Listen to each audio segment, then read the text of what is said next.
listening to New Roads, New Rules, the podcast where women come together to navigate life's big transitions with honesty, humor, and a whole lot of heart. Here are your hosts, Sandi and Terri. Real women, real talk, and ready to ride. But you're my bestie for life. Yeah, you're the family I choose. Yeah, you. The end, but still the end. We can get through this together.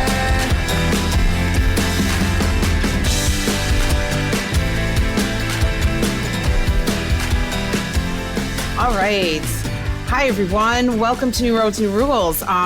This week, we're going to have a nice, heartfelt episode and a powerful one at that. We're going to talk to Christina today. She's a military spouse, personal development coach, and a woman who has turned her life's hardest moments into her greatest sources of strength. She left her home country, navigating military life, which has to be hard, battling autoimmune disease and confronting healthcare challenges to transforming from a shy girl into a confident woman. We're going to hear all about her story, her resilience, her reinvention, and her radiant hope she shares with people. I'm so excited about it today, Sandi. I know, I am too. Welcome, everyone. Before we get started, though, I just wanted to recap last week because it was such a fun episode. We had 3 guests, which we've never done before. I'm going to apologize for my...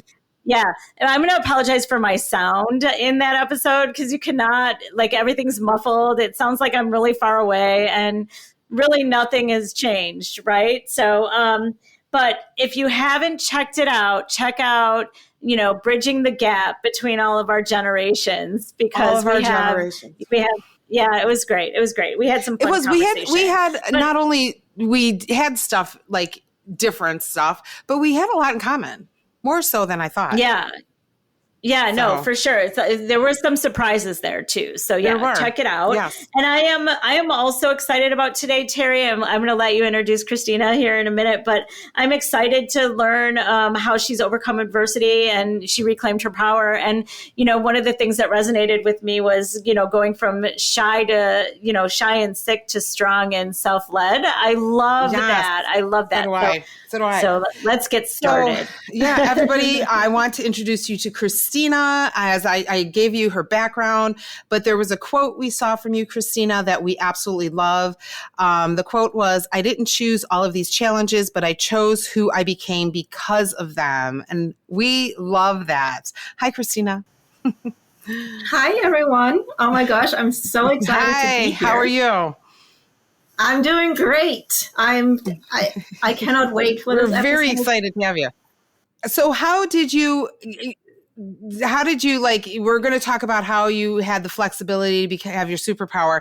That quote that I gave, how did that come about? Oh, it was a long road. Yeah, it was a long road. Because I did not understand, like you said, I was very shy growing up. And I didn't understand. I was also blaming everybody else for all of the things, situations and people. And I never understood what it actually means to have control of your own life and that you can have control of your life no matter what the circumstances are, no matter where you're born into or who surrounds you. Like you choose, you have a choice. Yeah. Yes, I agree. I strongly agree with that. Can you tell us a little bit about like where you came from when you moved and just for some context? Yes. So I'm originally from Germany. I grew up in the average family. I have an older sibling. My parents were together, grew up with my grandparents in the house. And it was very I don't want to say sheltered childhood, but I was very like the typical, nothing crazy, nothing extra, or any like circumstances.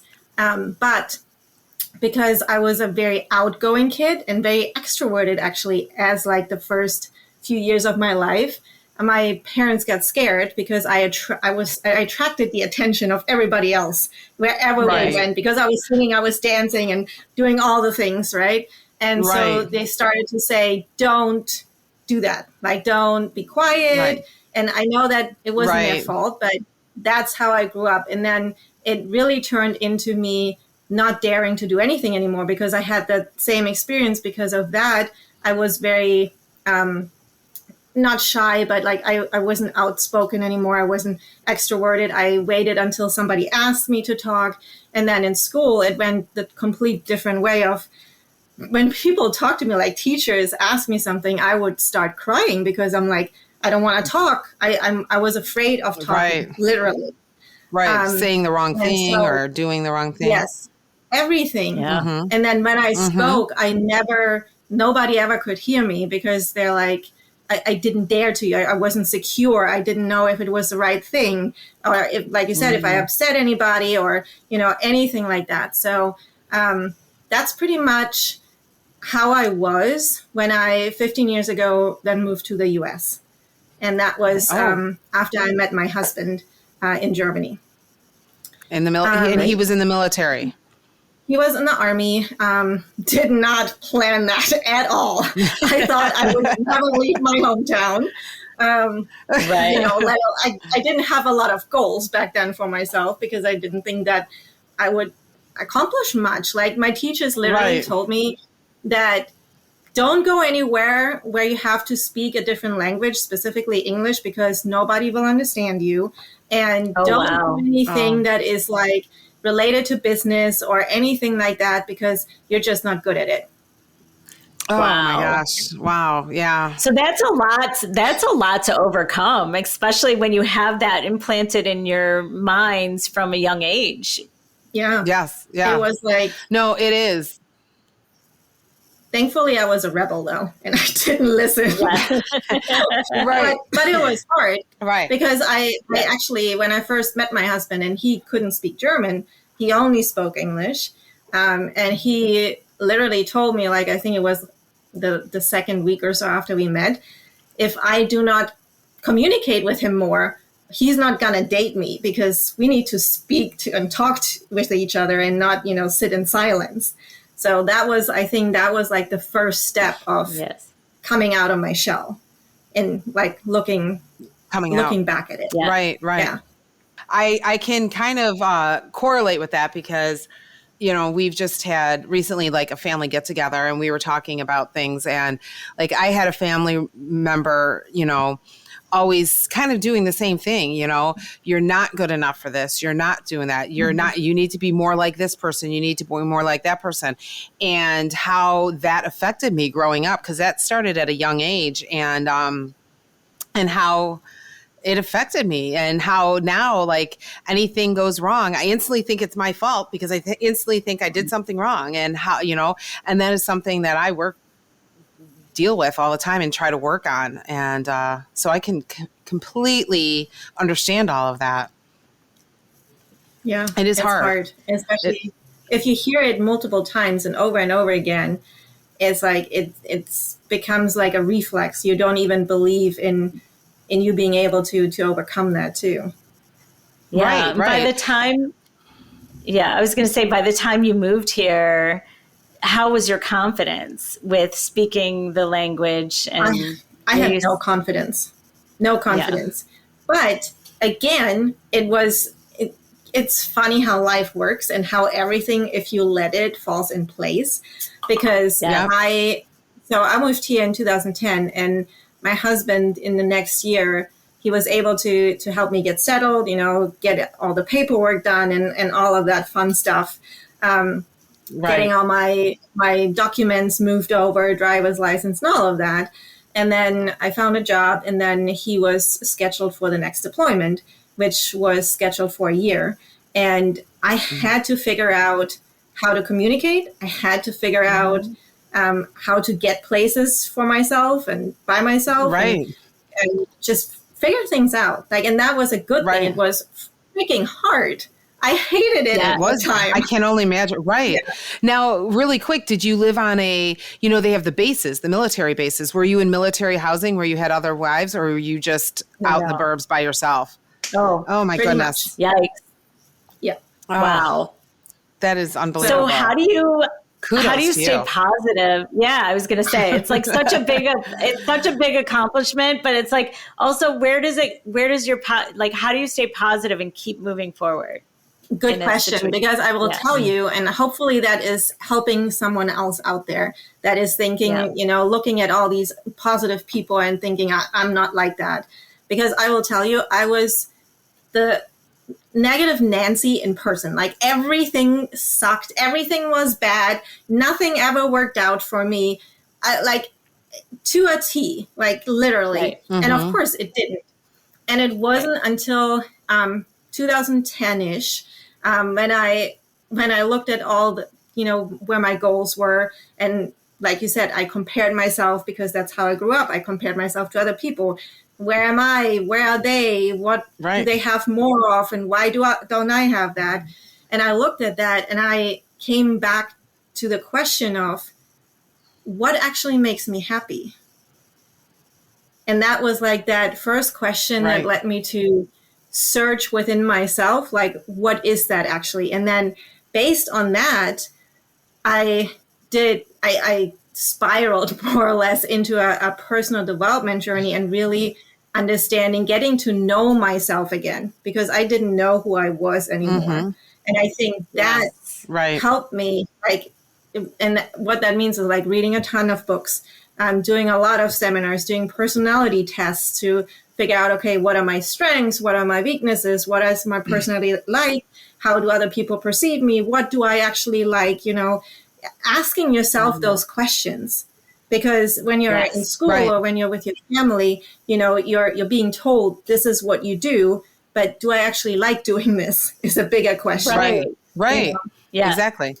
No, I mean, even my kids going in college, I'm like, you got to find what you're happy with, you're not doing, when I went through school, my mom's like, no, you have to go in business.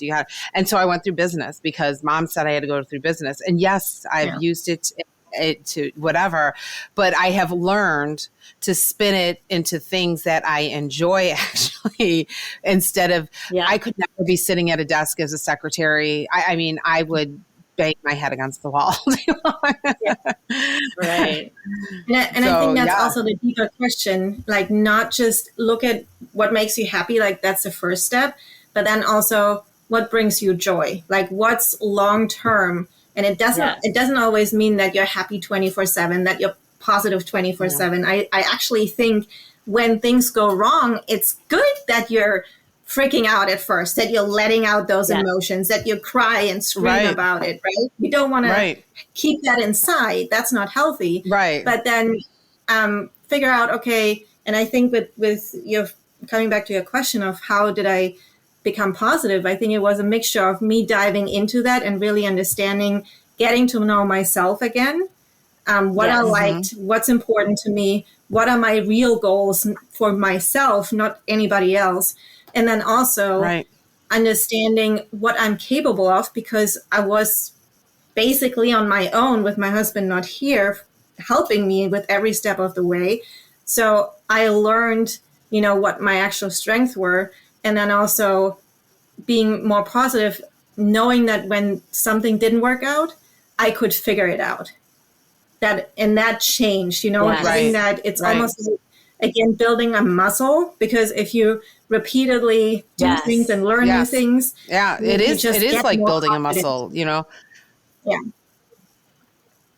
So I think that was it. And then it becomes more of a habit. Yeah. Yes. I think, sorry. Yeah, I think there's a lack. Sorry, guys. No, that's okay. Yeah. We'll fix that later. No, but sorry, I didn't mean to cut you off. I love what you're saying, though, because it's so easy to kind of, when you're in that moment where there's so much uncertainty and you have to overcome obstacles, it's really easy to kind of start to feel sorry for yourself or just be like, oh, poor me, poor me. But it does take a certain strength to say, look what I'm doing, even if it's the smallest step. Look what I've done. Look what I'm doing. I'm so proud of myself. And that does build not only your character, but your strength as you move forward. And I love that. And I think that's the important part too, And what you said. learning how to let it go, right? Those things that are bothering you. Yes. But also becoming the person that is seeing that and telling yourself, you don't need anybody else from the outside to tell you. You have to realize that you're capable of it. Right. Nobody else can decide that for you. Right. I love that. They can't. Right. Exactly. I do too. Now you mentioned and you talked about how did you discover like you had an autoimmune disease? Because I know it's hard and like because I've recently I can't talk. Recently dealt with doctors that dismiss my concerns. Like they're just like, oh, if one more person like just waves their hand at me, and, oh, it's menopause. What does that mean? Like, what is, like, stop with that. Like, or my favorite line, that's what happens when you get older. I just literally want to throat punch them. Yes. And I sit on my hands. So how did you discover that for yourself? So for me, it was actually pretty easy, but there was a struggle with it. To your point, I discovered it when I was 10 years old, and I didn't know what to do with it. My mom discovered it, and she pretty much just because she had it too. They tested me for it. But along with that came a lot of still having that diagnosis. It still came that dismissal from doctors. Well, it's this. It's all in your head. Everything was pushed towards that instead of like, okay, what do we do about it? Or why is that? Or what is the root cause for this? Because there are different root causes that can lead to certain diseases. And nobody ever addressed it. And it was actually came when I was here in the States, when I was like, I think I was 22, 23. And I had to take 6 medications that were all like going from, because of my gut health to my immunity was low, to heart palpitations. Like I took everything that you could think of, and then like over the counter stuff, like pain meds and allergy pills and everything. And I was like, I don't know what to do anymore. And I went to doctors. I went to different doctors and specialists and all of them. And at some point I asked them, okay, what can I do? Like, obviously you're not doing anything, but what can I do? Can I change something? Can I do something differently? Right. And they were all saying, no, there's nothing you can do. We can manage it, but that's about it. And I'm like, I'm 23. I'm on 6 medications. I'm feeling like I'm 80 years old. What can I do? Right. And they just dismissed me. There was nobody to help me. Right. Yeah. Isn't that, it is so, because you're already feeling crappy.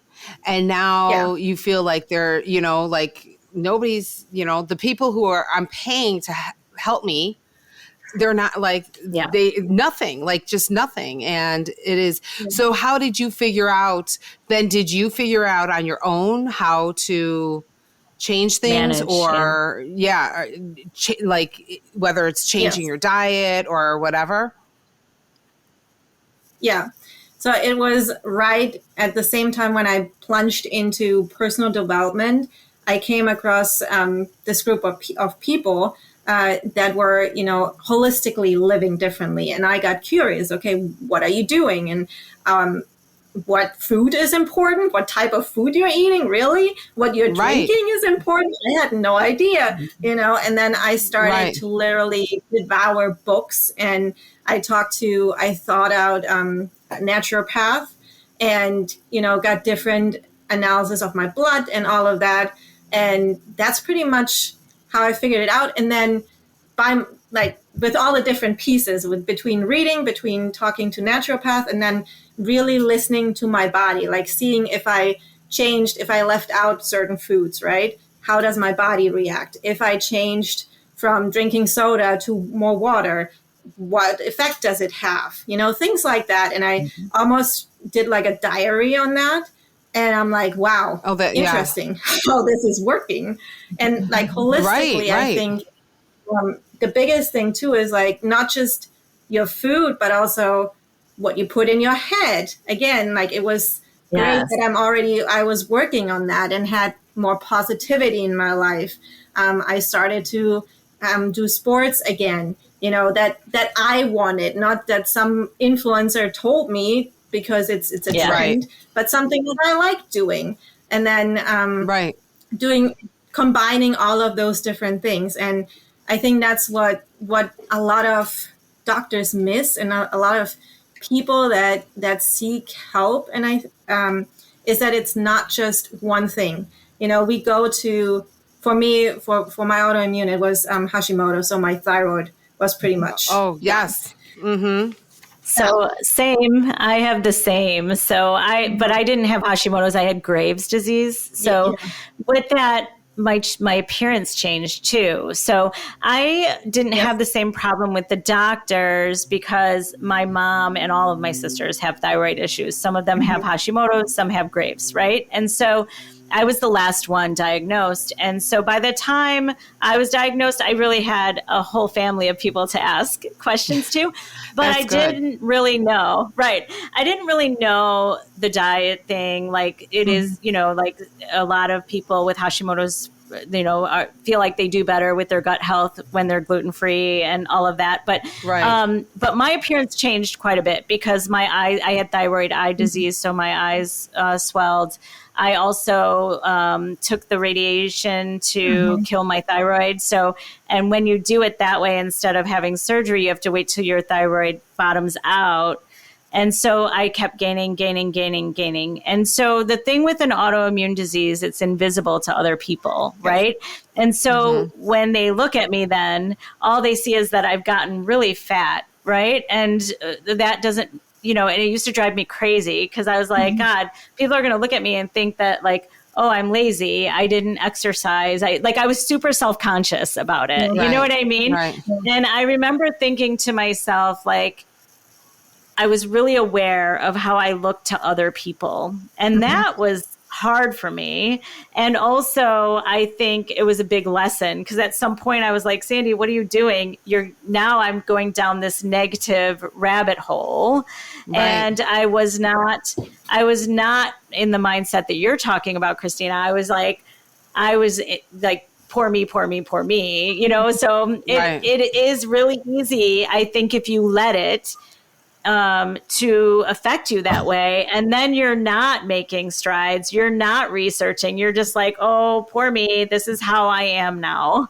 But when you actually dive in and know you have control over how you look, what you can do to make yourself better and how you feel, then it makes all of the difference, So as you were talking, I was just like, remembering, I went all the way back to, I was 35 when that happened to me. And I was just like, my heart just was like going out to you, but you're right. Mindset is everything. It's everything to me. When I for a period of time, I was severely anemic and, to the point where I had to have blood transfusions and iron transfusions and everything. And it was shortly after my mom passed. So one of the first times I went for an iron transfusion, to do that, they send you to the cancer center. So there I sat with the IV of iron supplements in an IV, and everybody around me is going through cancer chemo, right? And I literally had just lost my mom within the year. I was bawling my eyes out through it.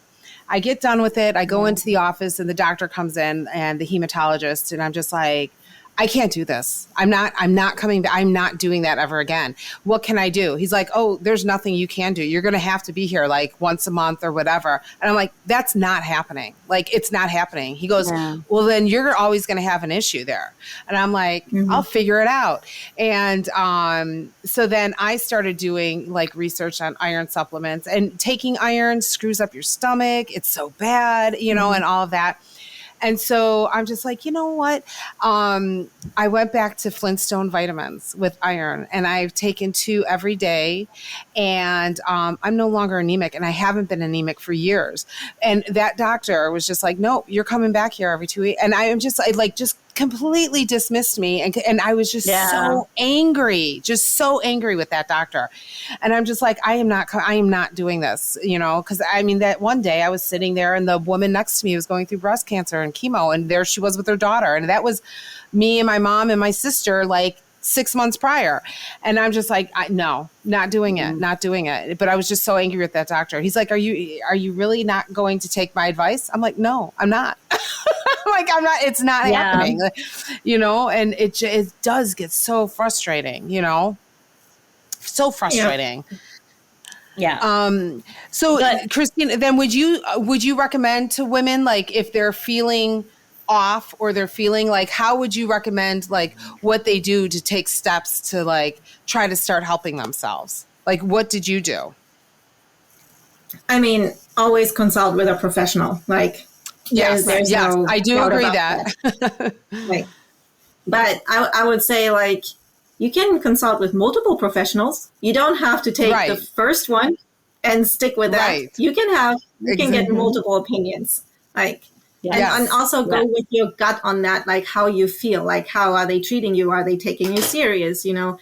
Are they asking you questions? If you ask questions, do they answer? Do they give you alternatives? I think that is my experience, at least. Always ask, is there a different way? Can I do something else? And if they say no, that's a red flag. Right. Yeah. One of the questions I always ask with the doctor, or I try to observe, what is their first instinct to pull out the prescription pad and write something for you? Because I am so anti-prescription pad. But if that's your initial, like, okay, I'm just going to write this prescription for you, that's just not the doctor for me. And I'm just like finding somebody else. And to your thing, you went to a naturopath. So like, that's not your standard, like, MD, so don't think that it always has to be, the standard MD that you go to. There are different people that you could talk to about that as well, too. Yeah, I agree. And one other thing real quick, just because you said the prescription, sometimes, to help you in the short term, it might be necessary, and that's okay. Like, this is not a failure. Don't think that. Right. You can still get away from that. No. I would say ask, what are the side effects? What else? What can I expect when I take this? Because that's what a lot of people don't understand. Right. That there is something, when you take something that's synthetic, that's a prescription, it's depleting something else in your body. And that needs to be addressed with whatever you're taking, because otherwise there are other issues that are going to come up. So, yes. And also ask, how long do I have to take this? Like, is this something that, like, do I have, what's the length on it? I mean, I have taken prescriptions. I didn't mean to sound that way. Like, I've gotten sinus infections. Give me that Z-Pack. Like, let's get this done. I have taken, but like on big things, like I just, you do have to ask all kinds of questions.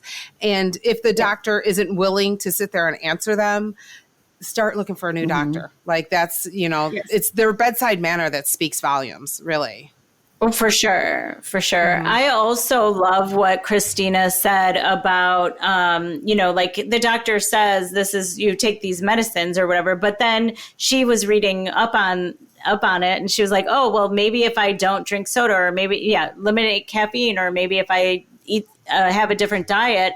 And sometimes that helps tremendously. And so the doctors aren't always going to tell you, they're going to tell you the medicines, right? And what it is, and educate you, but they're not going to tell you the things that you can do in addition to that to help you out. Yeah. So, And to come back to your question of what can you actually do, how I got started, I think it comes back down to the basic things, literally the basic things. We talked about nutrition. I mean, if you eat fast food every day, you should probably think about stopping that and eat something else.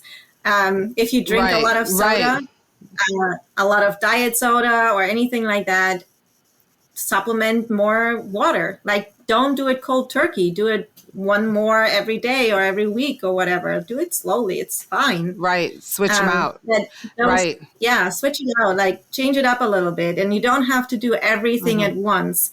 Like I said, because that is, you cannot build a habit that way. No. And you're going to fail. It's like the New Year's resolution, right? You just don't switch just because it's a new year.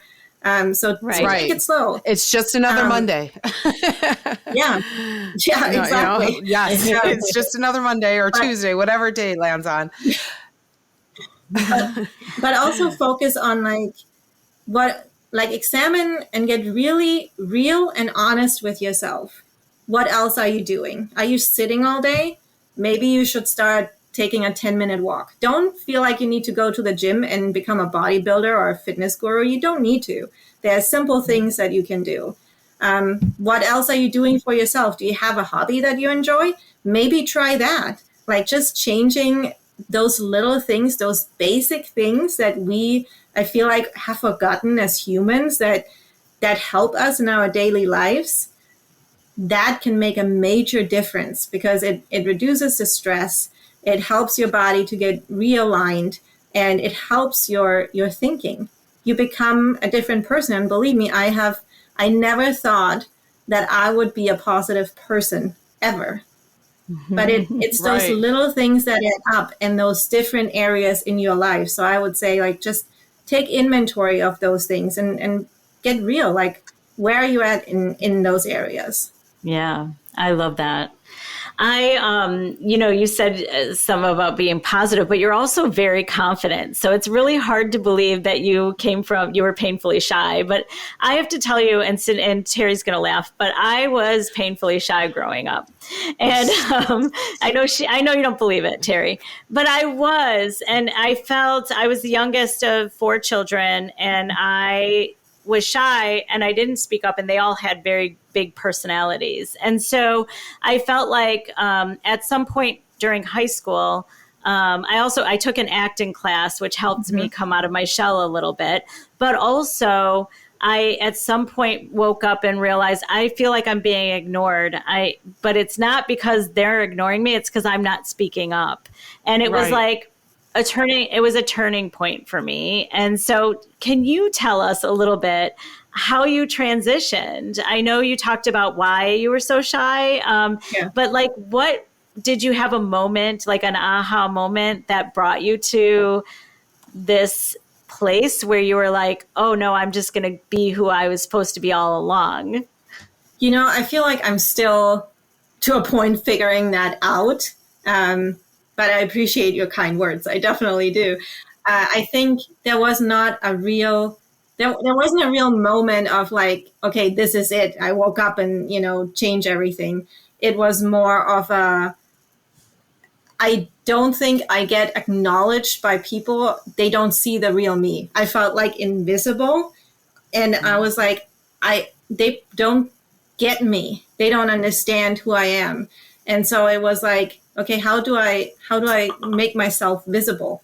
I guess. Yeah. How do I become? How do I get out of myself, out of my head, out of my, I don't know, that shell there? That why am I hiding in there? So I think that was like that thought over a period of time.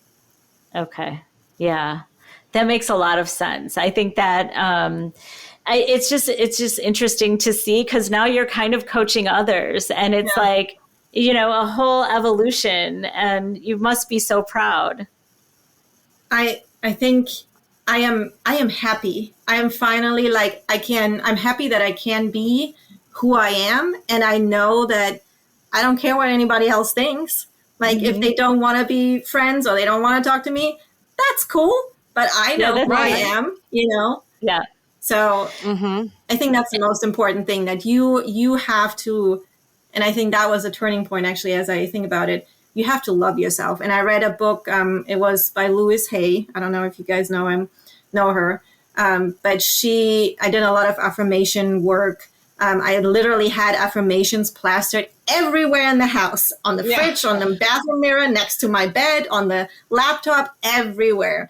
And I also did this little exercise because I didn't like myself too, right? I wasn't confident. I also didn't like myself. I didn't like my voice. I didn't like the way I looked. I always had something negative to say. I couldn't look myself in the mirror and just smile at myself. So that exercise was literally that. Like, take 5 seconds and look at yourself, smile at yourself, and then as a next step, to tell yourself, I love you, and mean it. Yeah. And that was hard. But once I did that, I think that is what everybody should do, what we should teach children so that they never forget that, and just be able to love yourself. That is like the starting point. And then it's also easier to love others and others to love you. Right. And being aware of all of that. Mm-hmm. Yeah. I agree. Now, do you coach? Like what do you do for a living now? I do 2 things. I have my wellness coach certification because that's where my heart is. I want to show others that it can be simple and you don't have to become a master in anything or an expert or whatever, and you can overcome whatever it is in your area. But all areas of your life are connected, and that's why I'm like holistically talking to people. It's not just health or wellness specifically, but okay, what else are you doing in your life? How are you addressing things? How are you addressing yourself? What's your self-image? What are you doing for your hobbies? And all of those things.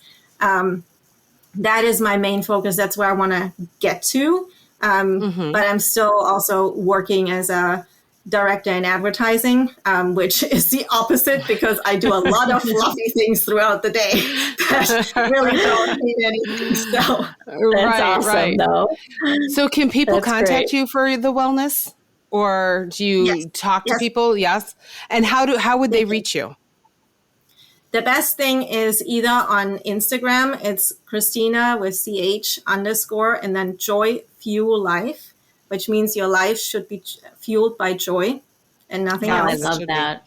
Mm-hmm. And the same also on TikTok. It's also, if you just do Joy Fuel Life, I'll come up. Oh, I love that. It's a great handle. Also, we can, I don't know, Christina, if you've seen, but we launched a new platform, newroadsnewrules.com, and we're starting to build the community online. And so we can also put your handle on there so that people can find you there as well. Yes. And you can join so that way, there's a chat board and people can reach out and whatnot and message you.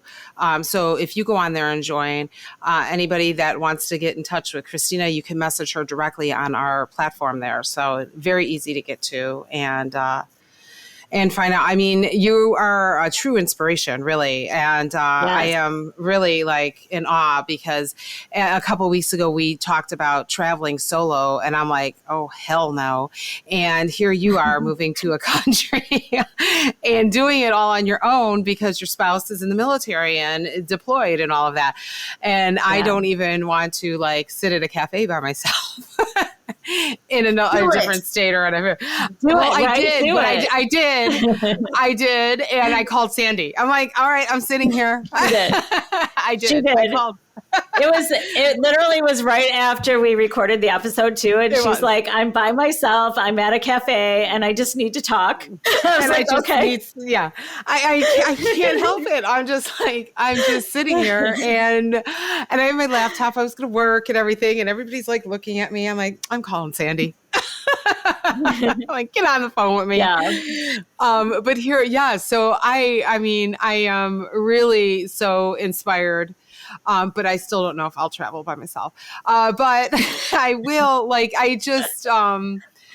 I very much admire you and your courage and all of that for doing that. I mean, because that is a big deal, especially coming to a new country and now creating a brand new life for you. And you have kids now, and showing them, there's no limit to what you can do. And it's truly inspiring. And so if anybody needs, some guidance, get in touch with Christina. absolutely get in touch with Christina. Yeah, I have to tell you what you're doing for the community, just wellness in general and being a coach, a life coach that way is, it is amazing. But also we've talked about it, Terri and I, as mothers, like you are an example for your kids, and then what you teach them, they will teach others. And it's just such a nice thought, right? That if we are teaching our kids to, be well, to treat their body well, to treat their mind well, that means that, our kids, our grandkids will be surrounded by like-minded people, hopefully, Right. So that's kind of the point, right? We want to champion each other and our future generations to be kind and well and so anyway, No, I will. Oh my I God. agree. Thank you so much. Christina, I want to thank you for coming on. You're welcome. But you can stay on and listen. We're going to move into our next segment. It's your turn. Let's hear what you have to say. It's your turn. This is where we ask our audience to participate. And this week, we want to know, what is one adversity you faced that changed you for the better? Share with us on our Instagram, our Facebook, our TikTok, newroadsnewrules.com. Join us and hit the chat board there and let us know. Adversity hits all of us. So how do you take that adversity and make it better for you and make you better for it? We definitely want to know. All right, Sandi. And now it's time for the rule of the week. This is an easy one. It is, you don't have to be all things to all people. Be everything to yourself first. And so I love that. Treat yourself well. Right. And well, as our travel person, I mean, what do they tell us on the airplanes all of the time? Those bags you gotta put your mask on first before you help everybody else, right? It's the same thing in life. Yeah. Right? I have a challenge. I have our challenge here. What is one thing that you've overcome and haven't fully given yourself credit for? Is there anything in your life that you've overcome, but you haven't given yourself credit, you give everybody else credit? Take that, think about it, and then write yourself a thank you letter for doing that, because we all deserve a little thanks and appreciation, and first and foremost from ourselves. I know I am my worst critic, and also, this is something that I always try to do better on, is thanking and being grateful for the things that I do for myself. Yeah. Yeah, absolutely. And I just want to, before I want to hear some final words from Christina, but let me just say that, Christina, you reminded us that, our scars are not scars so much as signs of, they're not signs of weakness, they're symbols of strength. And I think, we all need to be reminded of that often. And I hope that everybody listening is as inspired as we are. But do you have any final words that you want to leave our audience with? I think just to summarize everything that we talked about, and thank you so much, first of all, for having me, and thank you all for the kind words. Really, I'm blushing over here like crazy. But I will say, it comes back to the foundation. Go back. You don't need any trends. You don't need to overhaul your life. It's those little things and tweaks and switches that you make that have the biggest impact. Just stay with it. Be consistent and really become aware of the things in your life. Become aware of yourself and take inventory of what you're currently doing. And that will help you to change things in a bigger way than anything else ever will. Yeah, that's great. Absolutely. Absolutely. It's always, baby steps to the elevator, right? It's just take those little baby steps and you keep going, right? That's great. Again, thank you, Christina. I really appreciate you coming on. And I look forward to having you on again sometime, because I love talking with you. We could really dive deep. We could absolutely dive deeper into some of the wellness practices. Absolutely. So If you're Just open to it, Christina. Yeah. Of course, anytime. Anytime. All right. Well, thank you, everybody. And remember, every road leads somewhere new. And the best part, we get to make the rules. See you next time on New Roads, New Rules. But you're my bestie for life.